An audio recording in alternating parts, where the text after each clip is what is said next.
चालीसवां सूत्र का व्याख्या हुआ है और उसके बाद आता है 41 नंबर सूत्र, जो कि योग का जो बहुत प्राधान्य रखता है सूत्र, जो समाधिपाद का 41 नंबर सूत्र।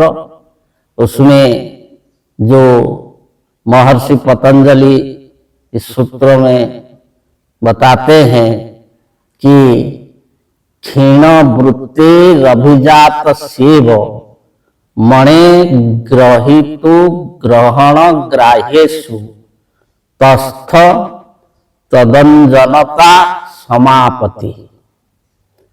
तो ये जो सूत्र है, जो क्षीण वृत्ति अभिजात सेव मणे ग्रहीतुर ग्रहण ग्राह्येषु तस्थ तदंजनता समापति। तो उसमें बताते हैं कि अभिजात सेव मणे, जो ग्रहीतु अभिजात सेव मणे ग्रहण ग्राह्येषु, इसमें ये अर्थ है कि जो मणि है, मणि में एक मणि है स्फटिक मणि, जिसको स्फटिक मणि बोला जाता है। तो वो जो मणि होता है इतना स्वच्छ होता है, इतना निर्मल होता है कि उसके सामने जो भी पदार्थ आता है तो उसका प्रतिबिंब वहां प्रतिफलित होता है। वो वस्तु जैसा होता है उसका वही आकार, वही रूप उस मणि में प्रतिफलित हो जाता है। अभिजात सेव मणे, मणि के जो सामने जो भी वस्तु आता है तो वो वस्तु का जो रूप को, उसका आकार को वो ग्रहण कर लेता है। उसका अंदर जो है उसका प्रतिबिंब प्रतिफलन होता है।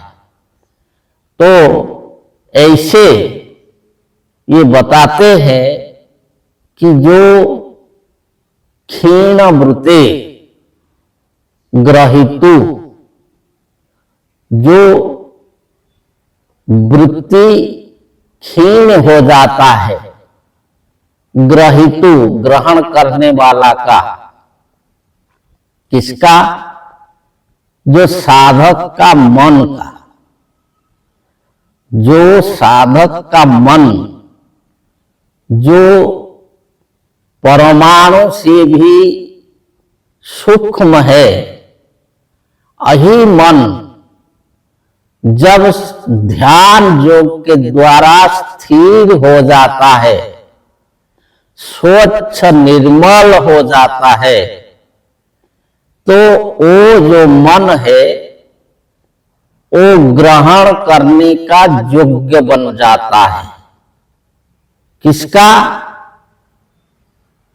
कि ग्राह्य, जो ग्रहण करने का योग्य है। ये विश्व ब्रह्मांड में जो भी पदार्थ है, जो भी चीज है, तो ये मन के सामने जो भी आ जाता है, अर्थात मन जिसको भी सोच लेता है, जो भी चीज को, जो भी वस्तु को सोच लेता है, तो वो उसके सामने आ जाता है, उसका रूप उसके सामने आ जाता है।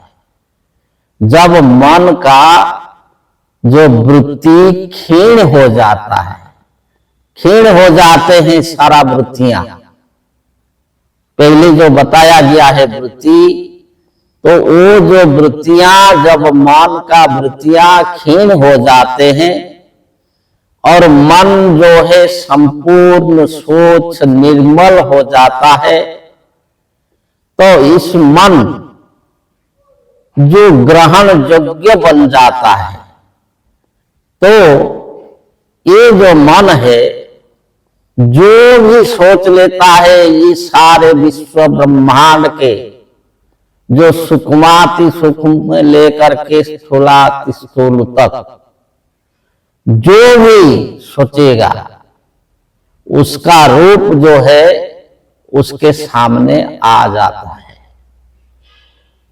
और ये जो मन है कि जैसे मान लीजिए कि जो जल है, तो जो स्वच्छ निर्मल जल है, तो जब वो जल स्थिर रहेगा, किसी भी प्रकार का उसमें चंचलता नहीं रहेगी, जो जल संपूर्ण स्थिर रहेगा, जो स्वच्छ निर्मल जल, तो वहां जैसे कि प्रतिबिंब दिखाई देता है, जो भी उसके सामने खड़ा हो जाता है, उसके सामने आ जाता है, तो उसका प्रतिबिंब वहां दिखाई देता है।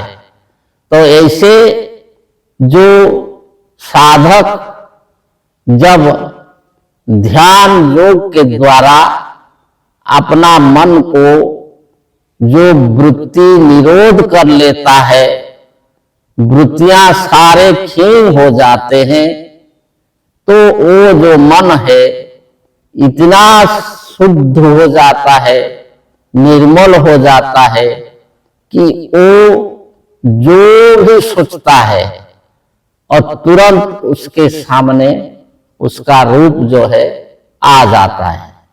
इसको आगे बताएंगे। जय जी।